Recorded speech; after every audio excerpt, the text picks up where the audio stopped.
Let's say you've got a really neat piece that you've developed in Flash, and you want to be able to deploy it to more places than just a SWIFT file that's viewed in a web browser. Adobe AIR, or Adobe Integrated Runtime, allows you to take content that you've developed in Flash and make it installable on the desktop or on mobile devices. Here's an overview of how it works. Instead of starting with an FLA file and publishing a SWIFT that's viewed through the Flash player in a browser, AIR packages up the Flash content and makes it something you install. Think about when you buy Microsoft Word or a tax preparation program or any software program at all. You usually get a disk and put it in your computer's disk drive and install the software. Or, so you don't have to have a physical disk, sometimes you get a digital version of the installer online. In any case, you install the program on your computer, and once it's installed, you can open up the software and use it.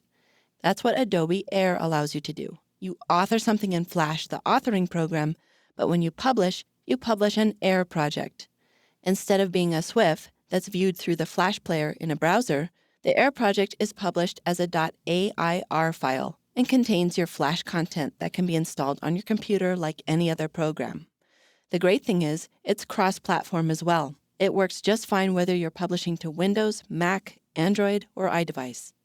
Here's a quick overview of how AIR works. You as the Flash developer can choose to publish your project, your FLA file, as an AIR file. Before being able to install and use your AIR project, the end user must download the AIR runtime from adobe.com. It's kind of like the key that unlocks the box your application is wrapped up in. The great thing is the end user only has to download it once. Once the AIR runtime is installed on someone's computer, they can use it to unlock and run as many AIR executables or programs as they wish. In Flash Professional CS6, there's now a new option. You as the developer still publish your FLA file as an AIR file. However, you can choose to have the AIR runtime wrapped up with the rest of your application.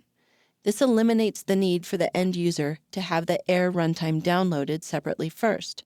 It's kind of like including the key with the box, instead of the user having to get the key separately first. Wrapping up the AIR runtime with the rest of your project is called captive runtime. And again, you can't do this with versions of Flash older than CS6. If you can build it in Flash, you can deploy it as an AIR project and make it an installable application for the desktop or for mobile devices. In the next movies, we'll take a look at how to do this.